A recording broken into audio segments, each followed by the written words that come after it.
welcome to our latest episode of Power in Pajamas. I'm Anyssa, one of your co-hosts. And I'm Dr. Ange, and today we are delighted to have one of our girls in the audience, in the studio today, Dr. SOS. Hey, girls. Hello. Welcome to the ultimate pajama party. I see. So the purpose of Power in Pajamas is to just allow girls and women to just relax, let their hair down, enjoy each other, and just have some real talk. So let me give you a little bit of background on who we have. Dr. SOS is the Executive Director of the Health and Wellness at the Mount, which is located, the main location is in Chesapeake, but there are mounts all over the world, it feels like now. Yeah. Well, we're getting there. There's 7 of them. 7 locations. Between the South Side and the Peninsula here in Virginia, and then we have one in Charlotte, North Carolina, and Elizabeth City, North Carolina. Wonderful. Mm-hmm. The Charlotte one just opened, right? It did. So, it did. Well, they just got a new building. So they've been there, but they just got a new building. Okay, fantastic. So Dr. SOS is also a relationship and wellness expert, and she has a company that she's just launched, Wigs for Wellness. Yes. So love you to tell the audience a little bit about Wigs for Wellness. Awesome. We are so excited to have launched Wigs for Wellness. It really is an opportunity for me to reach women and reach them in a way that most of us are familiar with. We want to look good, and a lot of us do look good on the outside, but part of our mission at Wigs for Wellness is to make sure we don't just look well, but we live well. So I get to talk to women about other things that's going on the inside, whether it's physical health or emotional well-being. So I'm excited. Fantastic. So we're going to dig in and get some real interesting juice. Oh, yes. But before we get yes. tea, let's have you model for us real quick, because this is our holiday episode, and we have some fantastic Christmas pajamas in here. I'm loving your spirit. So who are you wearing? Show us your pajamas. I am wearing Exhilaration, and you see we have Santa on the front. Cute. And it says under it, I know him. There we go. Well, y'all know, we gotta know Santa. You gotta, So I know my Santa personally. Ooh, and her shoes. Good to have the connection. Love the tree. Wanted to go full on Christmas, have a good time with it. Your tree matches ours. Wonderful. So we all find that we bond based on our stories about pajamas. So when you think about from a little girl to the mature woman you are today, what is your pajama story? So what when you think of pajamas, what memory does that evoke for you? It's probably in phases. In childhood, when I was little, you got the cute pajamas, and I remember sitting around, particularly at holiday time, getting pajamas from my grandmother. She would get all of us, all the grandkids, pajamas, and we'd sit around and talk and be in our pajamas and have that Christmas kind of experience. As I got older, I think I fell off my pajama game a little bit. So I went to, big t-shirt, just living for comfort. That was probably the baby years, and my husband was probably like, oh Lord, is this what we got to deal with? You going for that look? That's a look for you. But now my children are a little older, and so I've upped my pajama game, and it just allows me to be able to relax, be comfortable. And I love the pajamas today because now you see folks wearing them like out of the house. Oh, yes. Your generation just goes, look, we're in our pajamas, and it's absolutely. Absolutely. So it reminds me of family times and just being comfortable and relaxing. All right, so let's get into it. Tell us a little bit about how you got started in your field. You are a wellness expert. So what does wellness mean to you, and how did you find this? Wellness for me is holistic. It's mind, body, and spirit. And I started by becoming a clinical psychologist. So that's kind of where I started. And a lot of people think psychologist, therapy, testing, we do all those things. But for me, I took a different track, and I went to work on becoming a health psychologist. So that takes more of the physical component in consideration so that I can get that wholeness, that holistic kind of experience for folks. So it started there, and then it's just kind of grown. It's done its own thing. It's kind of organic, where you end up. I thought I planned it, but I didn't. I just happened to follow the path that was laid in front of me. So we did the health, psychology, that physical component. I worked in a primary care setting for several years and a medical school. Had a great time doing that. And then I was pulled into where I am now over at the Mount. And so now I'm getting all the spiritual components. And so, good stuff. Very cool. You know, this is, they say, the most wonderful time of year. It's actually one of my favorite times of year. You hear jingle bells, you hear joy to the world. But I recognize that there's so many people that this season brings them to a dark place.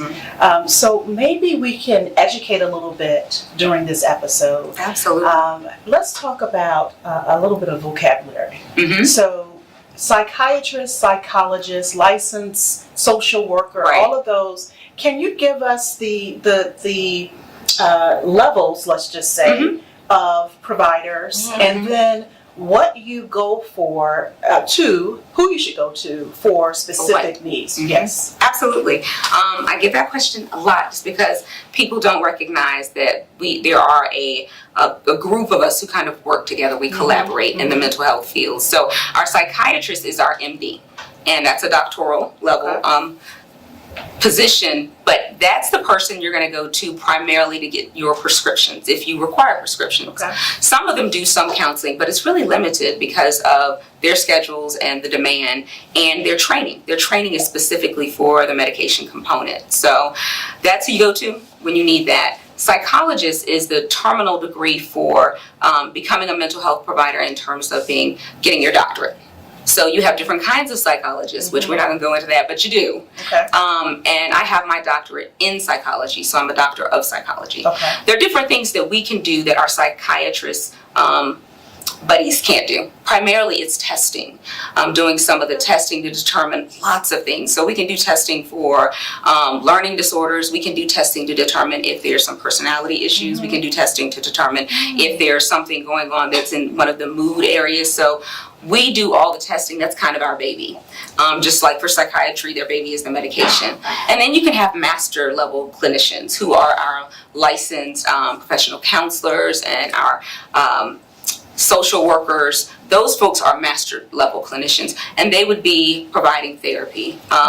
Psychologists also provide therapy, and so there's some overlap in what we can do and what they can do.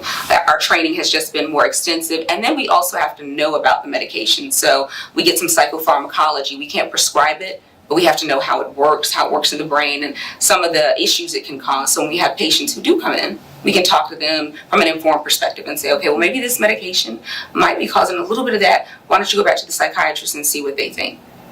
So, licensed or clinical psychologist. Where does that fall in the spectrum of? That's a good question. Clinical means that I was trained in order to work with people. I mean, that's what I want to do. I want to be in the clinical setting. You have some people who get their doctorate in psychology, and it's more for academics or research. And so they want to be a researcher. And so it's not, that is that's your PhD in psychology. But when you start talking about a licensed clinical psychologist, it's somebody who's been specifically trained to work in clinical settings with patients, clients, whatever, however we refer to them based on your setting. So do you find this time of year, you see a difference in your clientele, you see a difference in the need? What are some of the things you see, and what are the signs that we may see in our family and friends that may say, hey, I need help, but they're not saying those words? Right. This can be a difficult time of year because for us it's about bringing family together and celebrating, but people have different experiences. And so the holidays hasn't always been a good experience for some. It could be a reminder of what they don't have. And then there's loss. So if you have a loved one who was here, we call these anniversary times when you start thinking about a loved one who's passed on. And so if you had Christmas traditions around that loved one and you have some unresolved grief, it can be really hard to kind of grow through that. And if you don't have family, not everyone is connected to family and has those social connections. So now you're looking at all the commercials with the families around the tree and people celebrating and being happy, and you're alone. So there are lots of reasons why this time of year can get particularly challenging. You also have to take into consideration it's winter. And for us, we've made a time adjustment, but that also means we have less light, less natural sunlight, and that absolutely Seasonal impacts. depression. Absolutely, it impacts our mood. So you have seasonal affective disorder, SAD, which is depression, that is related to the lack of sunlight. And there are different things we can do about that, but most of us don't think about how much that can impact us around the holidays.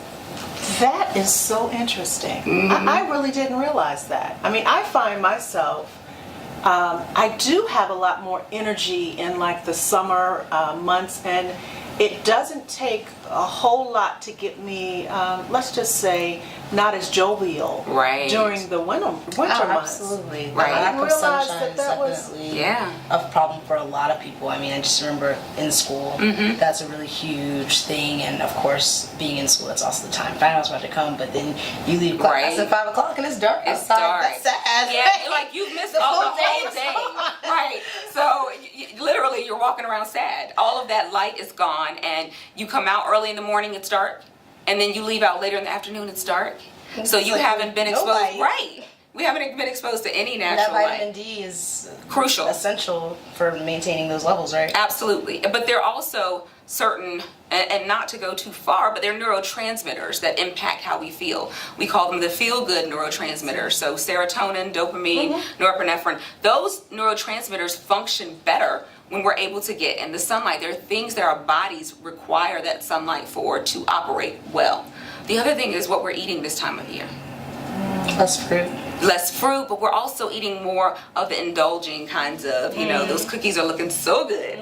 But we tend to indulge in that, and our eating impacts our mood. Absolutely. And a lot of us don't think about it. So you sit down and eat, the turkey and the stuffing and the Christmas cookies and all of the holiday stuff, and then you find yourself just not feeling well.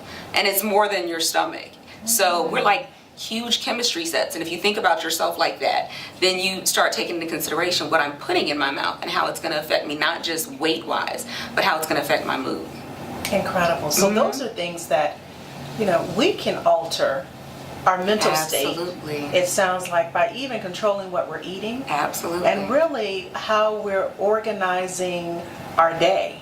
So we can step away from the office and get some sunlight. And it probably will change how you're feeling by evening time. Yep. Just 10 minutes of it can make an impact. So just take a walk.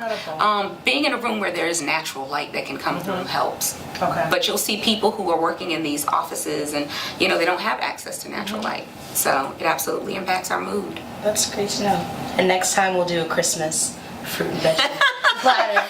Well, I didn't say I want the fruit and veggie platter. So you just can't indulge, but you can have one. Good. Because I've been eyeing them. So what are some strategies for those who may have a more severe situation with SAD? I know there's a lot of technology and things you can look into. Can you share some of the ones that you know work? Absolutely. Light therapy.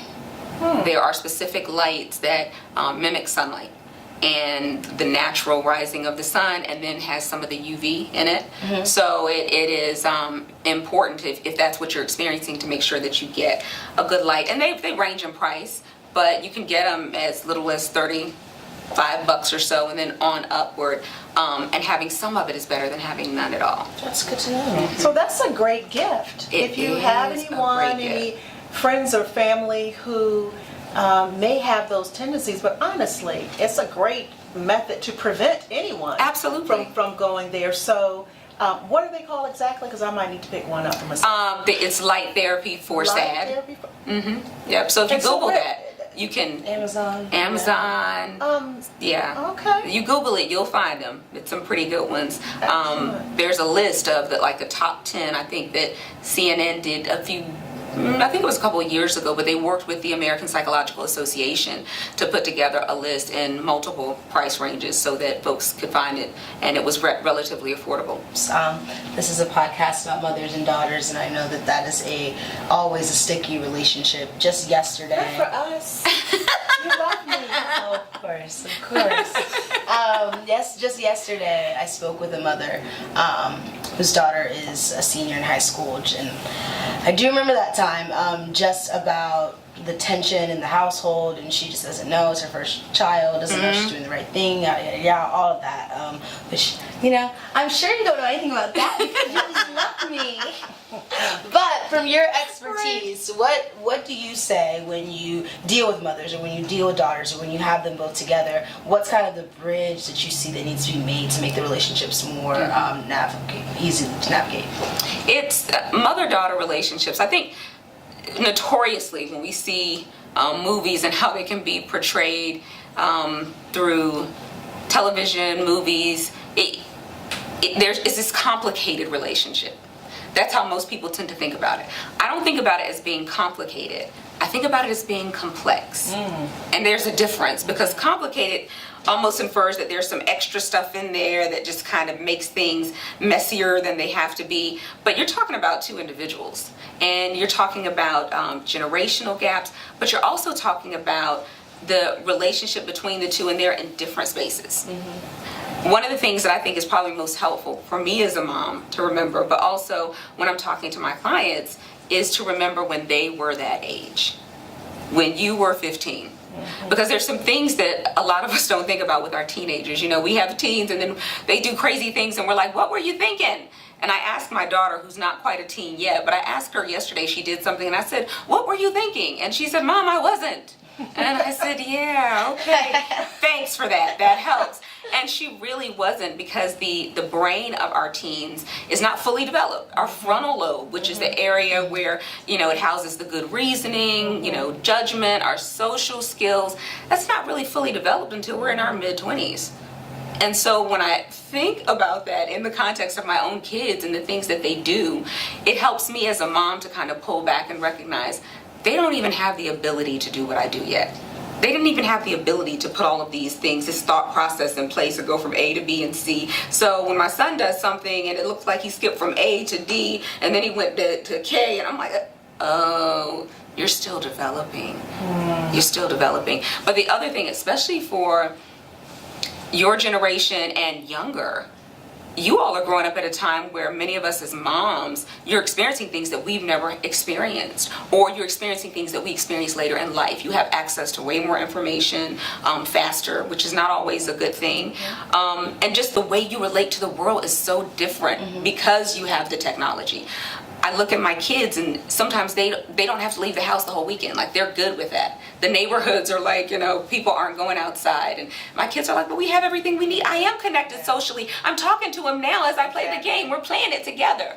And so there's some different needs that occur and some different issues that develop from that. So I try to remind moms of that. And then helping moms deal with their unresolved issues. Because a lot of times there's stuff that we have as moms that we didn't know, and there's no real guide for how to be the best mom. So reminding them to deal with their own issues and be kind to themselves. Definitely. I was talking to my grandfather about his parents. He just turned 79 last week.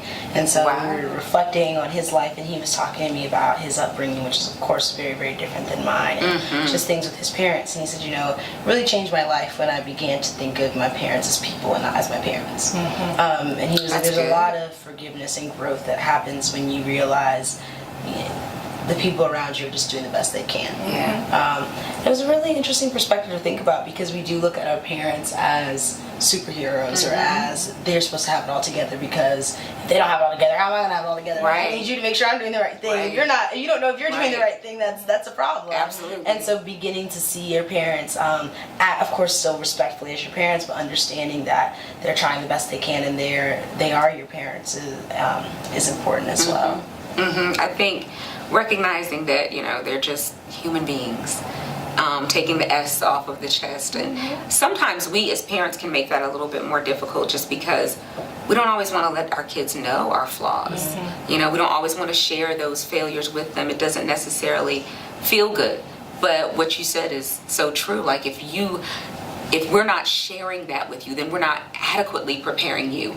And in some ways, we're setting you up to see us as super mom and super dad. Because every time you look at us, we look like we have it all together.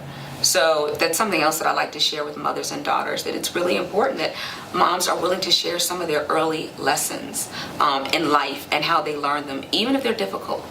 I had a conversation with my mom, it's been years ago now, but just some very personal things that happened to her. And I would try to talk to her about certain topics, and it would be kind of off limits. It's like, well, what did I just run into? And my mom and I are very close. Like, that's my girl. She's, we're really good. But we'd hit these topics, and it was like, okay, why can't I go there? We go everywhere else. Why can't I go there? And it wasn't until years later that she started telling me some of her experiences in those areas. There was a lot of guilt and shame for her. And I learned a really important lesson that I share with daughters, because we can have these high expectations of our mothers to meet certain needs. And when my mom finally shared with me what was keeping her in that space, and I just considered how difficult it must have been for her to share it.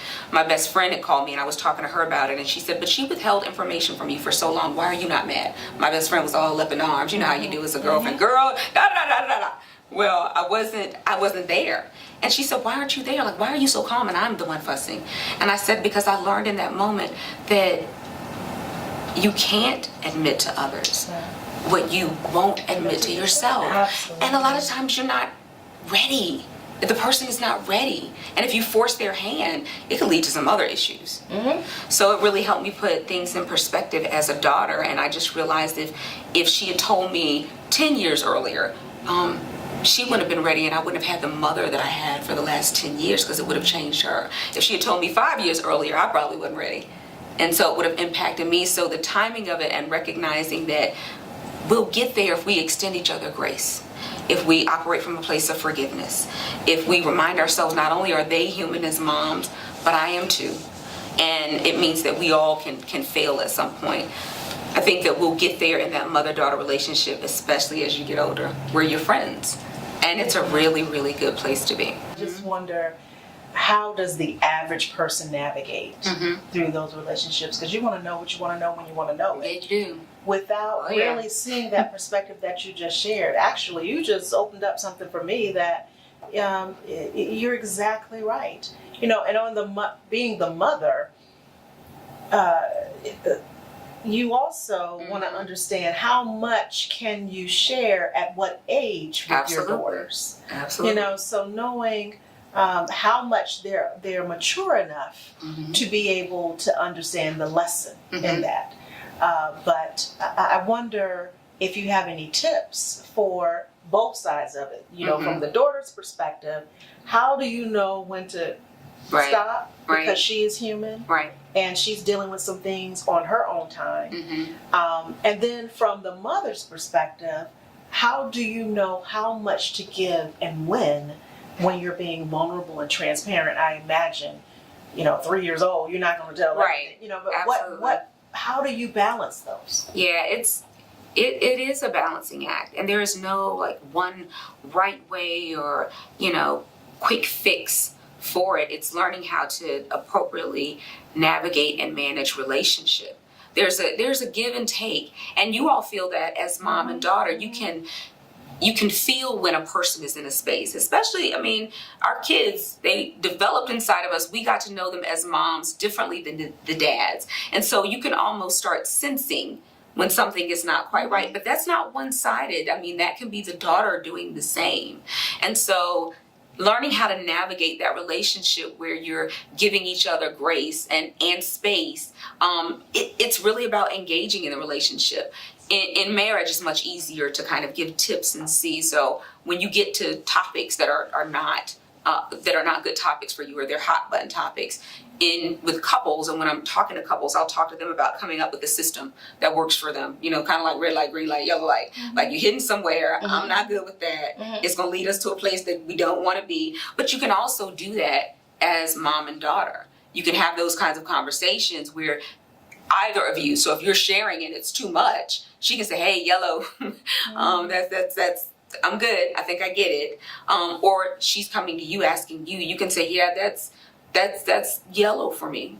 I don't know if we can talk about that. But if it's a red area, then here's the beauty in having that kind of communication. If it's somewhere that's red, it gives you an indication that there's some work you need to do with that thing. Because a lot of times we're engaging in relationship, and I see us almost like porcupines walking around bumping into each other's woundedness, and it's not even intentional. But we don't slow down enough to be able to say, why did that bother me so much? What is that caused me to react that way? So that you can do the work, and then you'll be able to have the conversation. It'll become a green light. But it's just about the back and forth, the waxing and waning of being able to be healthy in relationship. And you can't do that until you're healthy, until you first work on that relationship with self to get healthy. Then it makes all the other relationships, mother-daughter, much easier. So that is a great tidbit and a tip and a thing you hear a lot, just about, you can't receive love until you love yourself, and that kind of mindset. So, I'm a young woman navigating the dating world, and I know that's something that's not age related. There's lots of women, lots of listeners who are navigating the dating world. How do you know when you're working on yourself, when you've worked on yourself enough and you're ready to engage with somebody else? I know that it can be really unhealthy, and we do this a lot, especially my generation, of having a lot of damage and bringing it to a relationship and then letting the other That's person every go. generation, but we all been there. But how do you know when, okay, I'm good, I can now engage with somebody else? Yes. Right. Are we ever completely good? I just feel like that's always, you're always striving, you're always, as long as you're living, you're still trying to be the best version of yourself. So I definitely want the professional opinion, but as the mama, I just believe we continue to learn, fall, brush ourselves off, learn, take a picture. Okay, that wasn't a good look. Okay, I'm gonna keep moving. So I guess I just want to impress upon you, Anyssa, and all the audience that may be in your generation, is that it ain't over. It's just never over. Well, definitely. But at what point then do you, if it's never over, at what point is it okay to invite somebody else into it? You are accurate. It is never over. I know some folks here, they're like, Lord, does that mean there for the rest of my life? It's never over. But we're not talking about those specific issues or the way you're relating to the world now. Those things, it's kind of a process. So you may not be stuck in, your college life, and that's not going to be forever. Right. There's a finite ending to that. But learning how to manage relationships, learning how to love yourself, learning how to be your best self, that goes on for a lifetime. Hopefully, if you want to evolve, not everybody does. But if you want to evolve, that happens forever. For dating, it can be really tricky because there are lots of reasons why you have ended up in the place where you feel like not dating right now is probably a good thing. But a good kind of cue, a good indicator that I'm ready to get back out there is if you're able to start out with having healthy friendships and assessing the relationships around you that you already have. Wow. So, I love Dr. Phil. I love him with his country twang and his Southern style, but he has a couple of different sayings that really make sense. But they make sense if you just put them in a very limited context. So one of the sayings is that you can determine future behavior by past behavior. And a lot of us have heard that. And I believe that to a degree. I think that that's the way we see it when we aren't looking at what God can do, when we put him in there. And when we aren't considering the kind of work that we can do when we're ready. So I don't necessarily look at people where they are now and say, okay, this is you did that too. This is the third boyfriend that's looking like that. You getting ready to repeat this. Part of it is recognizing the cycle that you're in and what's attracting what. And then one day you make a different decision and you say, you know what? Yeah, he looks good, but he got some of that same old stuff that I feel it and it doesn't feel good. And so I'm going to choose me this time and look for someone who doesn't have that thing that I feel or sense. But that takes you first doing some work and then you can assess the relationships around you. And I don't mean like you assess them. I mean like you ask the people you're in relationship with, because they're going to be honest. And you can't tell your mom if you're being a good daughter to her, because you're the daughter. She's got to tell you, yes, you're being a good daughter, and here are the ways that you're being a good daughter to me. So I think that'll help give you a good indication of if you're ready. Then you always can come see me. You can call me, and y'all can call, and I'll just let you know, no, baby, you're not ready, but you are ready. I'm thinking about creative gifts to get my loved ones, especially those, those who I really, really care about and I get significant gifts for. So I am really interested in this Wigs for Wellness. Tell us about the Wigs for Wellness, kind of mixing the fashion with wellness. I love that concept. Where did it come from, and what's different about your wigs than other wigs? Sure. Wow. Thinking about where it came from is just a really interesting moment for me, because I was doing a conference a few years ago, and it was my first experience with wearing wigs and looking at units. And my stylist told me, you should try it. I think you'd be cute, looking for something versatile so that I could work out. I could do some of the things that I needed to do and not be overly concerned about my hair.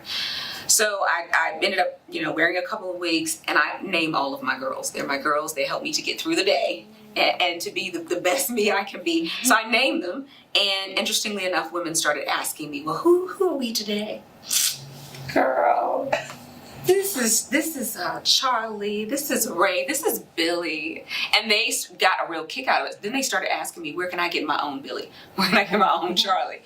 And in just thinking through our lives as women, how busy we get, all the different things that we're doing, I was given to pursue this.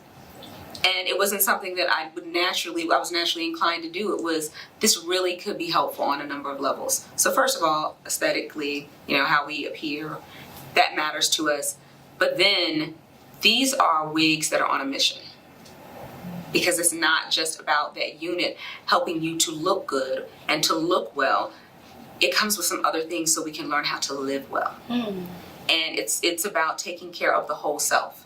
So the units are what's different about them in terms of the actual wig, the unit itself, is that they're human hair, they're virgin hair. It's nothing that I wouldn't want to put on my own head. And so you can style it and make it uniquely yours and color it and curl it different ways. So that's one of the things I really like about the versatility of this wig line. But the thing that I think I'm probably most proud of is how we're not just focusing on what's on your head. We're also interested in what's in your head.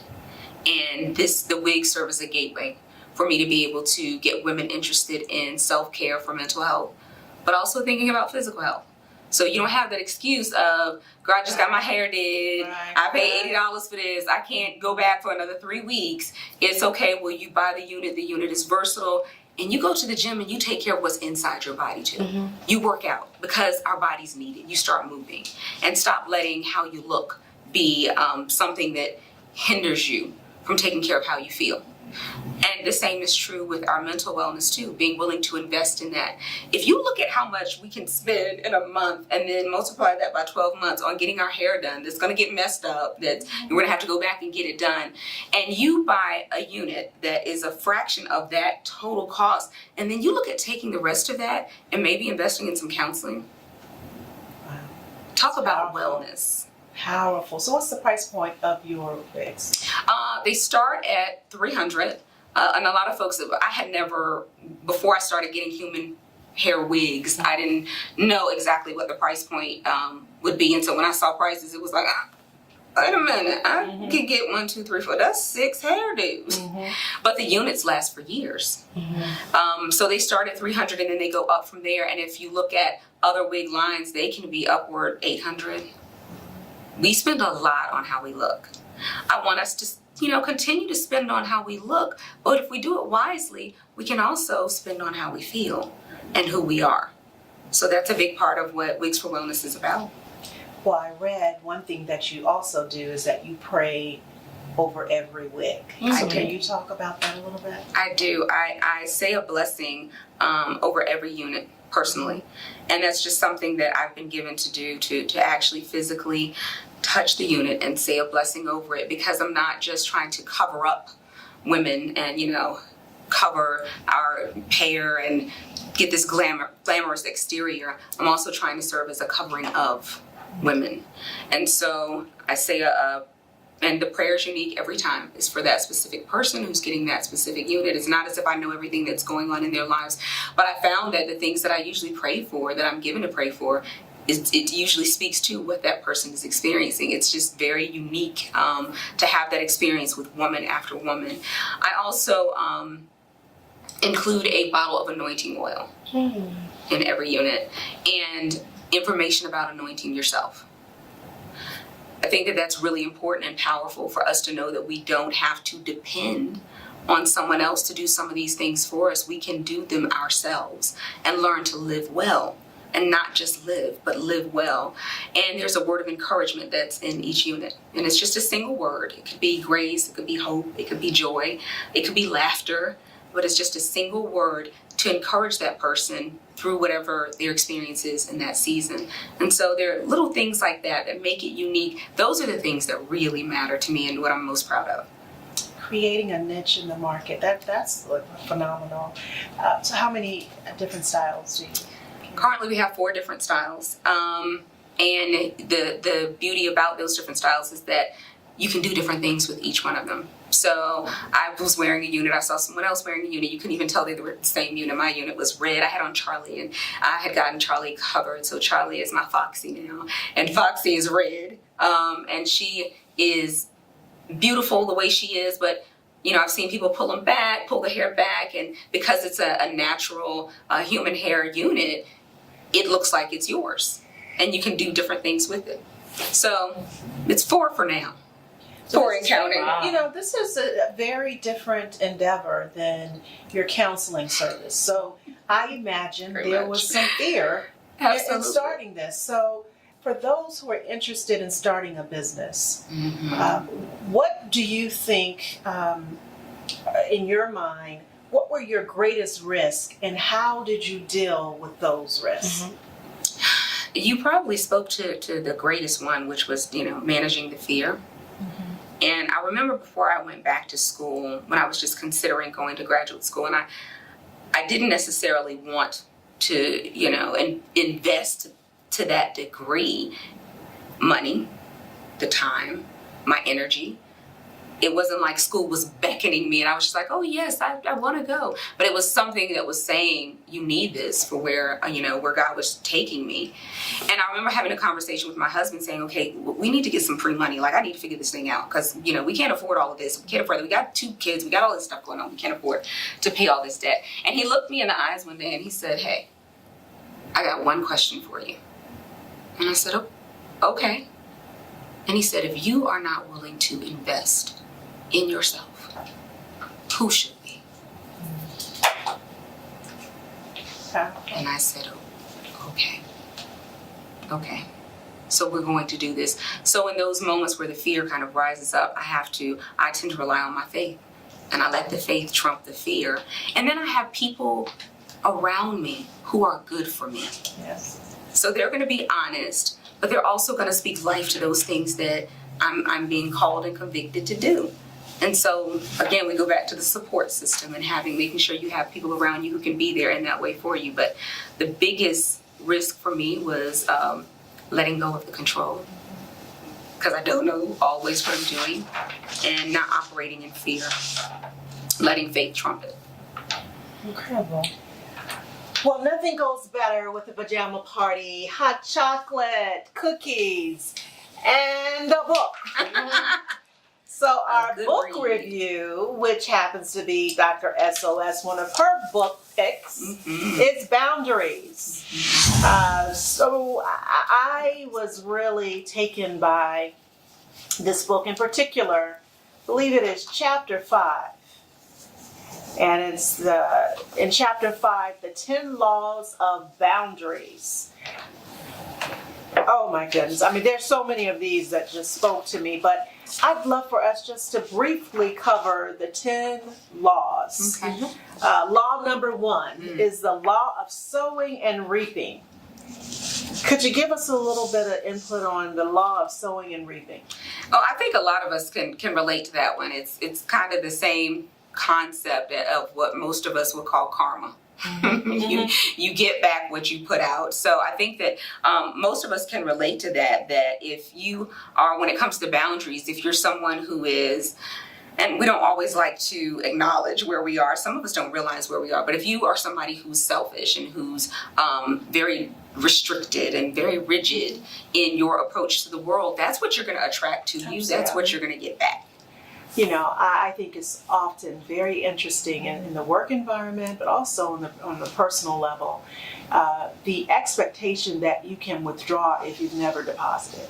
Yep. And so if you've Absolutely. never deposited into your relationships, how do you expect someone to be there for you when you want to withdraw? And so that's what kind of came to mind in reading about that particular law. Law number 2, the law of responsibility.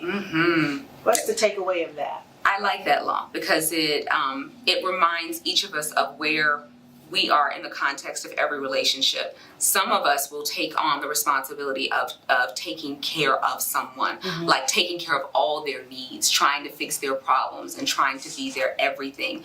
And this particular law reminds us that we are responsible to one another, but we are not responsible for one another. So, and it helps with adults, really, and adult relationships, because a lot of times we will have a family member who the family has kind of connected with and gone beyond helping into this place of enabling. And when you realize that and they're asking you for more than what you can give, law number 2 helps to remind you that I'm not responsible for you. I'm responsible to you, to respect your boundaries, to respect you as a person, to love you, but I'm not responsible for taking care of you. That's not my responsibility. That should be something you can do for yourself, like I'm doing it for myself. And that's love. That's love. You know, sometimes it feels like that's not loving a person, but that actually is love. Absolutely. The law number 3, the law of power. I know this is one of your favorite laws. Yeah. I think that this law speaks to our inability to control other people. So it forces us to look at what you have power over. It's kind of like AA when they are doing the serenity prayer, and they're asking to, be able to recognize what's theirs so they can do something about it, and recognize what's not theirs so that they can be okay with that. That's what this particular law speaks to. I cannot change you. And I can't tell you how many people come into the office and they're trying to fix or change someone else. And the minute you take that on, you're giving them the power to control you. Because you're saying, I can't be happy if. So I'll have people come in that are having relationship issues with family members or with spouses, and I will ask, what is it that you need? What is it that you need in order to be happy? What is it that you need to be well?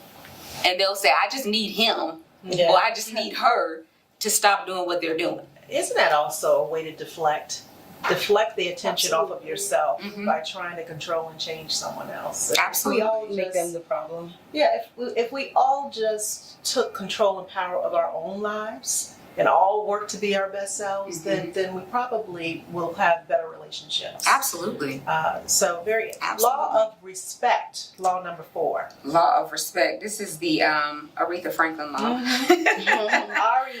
Yes, the law of respect is the Aretha Franklin law, but it is really about respecting other people's boundaries.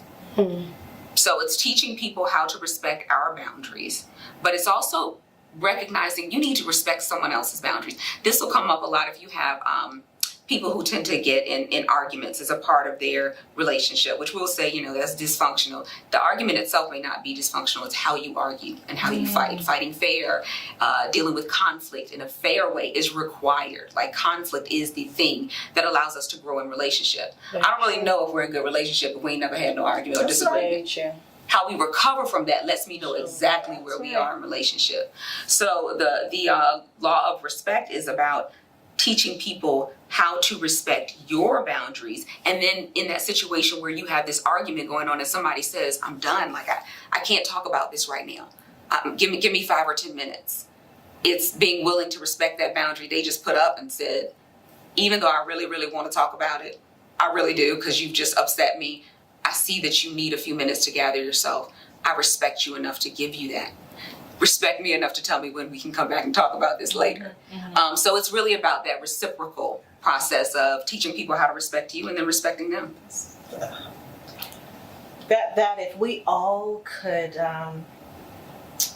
just become experts in just that one law, I can just think of how many places in my life that would just make such a big difference. And this next law, the law of motivation. This law does not sound like what it is. I mean, when you think about it on the surface. But the law of motivation is really what gives you permission to say no. It gives you the permission to say no, because you have to start figuring out what is motivating you to say a yes. Where's that coming from? A lot of times we say yes to things we should not say yes to out of guilt, out of obligation, out of fear, out of places that aren't healthy. So when you consider what's motivating me, what's pushing me to say this yes, it gives you the power to be able to say, yeah, I don't want to operate from a place of guilt. I'm not going to allow myself to be guilted into doing. No, this is not good for me. So I get to tell you no on this one. Now you have to deal with the consequences of whatever that looks like. And some of us, that's the fear piece. I don't want to upset them. I don't want to upset her. I don't want them to leave me. I don't want to deal with rejection or abandonment. But motivation helps you really consider, why are you doing what you're doing? And it puts the onus on you to change and fix you. The law of evaluation, law number 6. This is probably one of the most therapeutic kinds of laws, that one of the most beneficial, because it's talking about developing insight. Evaluate yourself. We'll say things like check yourself before you wreck yourself. That's the check yourself before you wreck yourself law. Evaluate yourself, see where you are, so that you can determine what you need to do in order to get to where you want to be. Course corrections if necessary. So it also allows us to look at the potential pain that we're causing others by not having boundaries, or having boundaries that's too rigid. Law number 7, the law of proactivity. The law of proactivity speaks to us taking time to kind of solve our problems based on our values and doing it in advance. So if you already know you have relationship issues with a person and some of the challenges that's going to come out of that, if you start thinking about it proactively, I have to meet with her for lunch. I got to meet my friend for lunch, and this is how we tend to operate in relationship. Being proactive and thinking about how you want to respond can be helpful, and that's rooted in who you are, knowing your identity. So if you know you're meeting for lunch and there's probably going to be some question about, can you do something for her this week? And you're busy this week, you can start prepping yourself now to be able to give that no, and give it with love, so that you don't have to be backed into the corner through the pressure of the moment. So this next law actually is one that it's pretty severe. I think, especially in the time of social media, when it's so easy to assume a person's life because of what you see. Law number 8, the law of envy. The law of envy speaks to us being, it really is exactly what you said. It's that other focus, constantly looking at what someone else has. And being dissatisfied with what we have because we're evaluating ourselves based on where someone else is. And not really considering the process that they had to go through or grow through to get where they are. When you have this issue, when it shows up as a boundary issue, it can be really toxic to your relationships. I love this line, envy defines good as what I do not possess. So you're never satisfied, because if you are living with a very much of a spirit of envy, then you never reach the mountaintop. Absolutely. Because you're always looking at what else somebody else Absolutely. has that really is for them, because what's for you is for you and what's for them is for them. So law number 9, the law of activity. The law of activity just speaks to us being willing to take the initiative. You know, it's one of the things we talk about. So these laws are great for boundaries, but they're also great when you think about other areas of your life where you may suffer or struggle. So when somebody is dealing with depression and they come to me to get help for that, we tend to tell them to do the opposite of what they feel.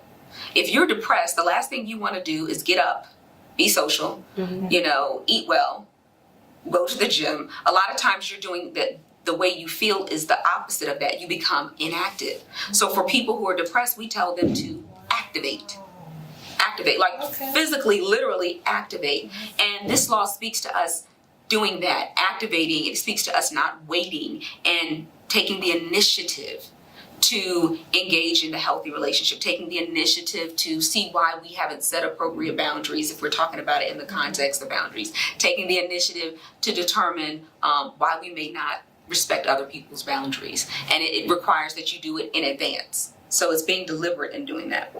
And this final law, law number 10, the law of exposure. With boundaries, a lot of times we aren't telling, or particularly people who have a lack of boundaries. And so that's what I see mostly is kind of enmeshed relationships where people don't really know where they end and somebody else begins because they're taking on responsibilities that are someone else's and they're trying to assume control over someone else. With the law of exposure, I think that this law helps us to recognize what we have been exposed to that positions us to behave the way we were behaving, and recognizing the kind of need that we have to be exposed to something different so we can learn how to engage in healthy relationship. So I recommend this book, Boundaries, these are all really interesting. Dr. Henry Cloud and Dr. John Townsend. When to say yes, how to say no, to take control of your life. And there's a series of these, right? There is. There are boundaries for couples, which is really good. Boundaries for teens, boundaries with kids. It looks at some of these same concepts, but it makes it appropriate for those relationships, those specific relationships. Very good read. Good pick. Excellent. So our quote, our motivational moment for this episode hits right on theme. It is a Brene Brown quote. Okay. We love Brene. Love Brene. Big fan of hers. If you're watching, Brene. Daring to set boundaries is about having the courage to love ourselves even when we risk disappointing others. And so I think that hits on a couple of the boundaries the laws that we just discussed. Definitely recognizing where your responsibility begins and somebody else's ends, and being okay, and the motivation, wondering why am I doing this? Is it just out of fear of disappointing them? What's really happening here? Right. What you think when you heard that? Oh, absolutely. That the fear of disappointing, and how sometimes we lead with that instead of leading with truth and honesty. Yes. And so definitely so much of what you shared today, I know I can put to practice. Absolutely. And I'm so thankful that you were here with us today. Dr. SOS, if our viewers would like to be in touch with you, how do they get in touch with you? They have several ways to get in touch with me. The best thing is probably to go through social media, and they can also give me a call at The Mount. Okay. They can get me on Facebook at Dr. SOS. They can get me on Twitter, same thing, at Dr. SOS, and Instagram, across the board. You can get me at Dr. SOS. They can also go online to call Dr. SOS. They spell out Dr. SOS.com. Okay. They can reach me there. All right. Well, this has been another fantastic episode. We hope that you all are enjoying your families this holiday season. And as always, you can find us on YouTube at Anyssa Reddix, and you can watch and view episodes on SoundCloud, Pajamas. This episode is sponsored by Wigs for Wellness. We're so grateful to have been able to put this on. Yes. Well, let's stay in touch. I am Dr. Ange on Instagram. And you can find me at NYSS.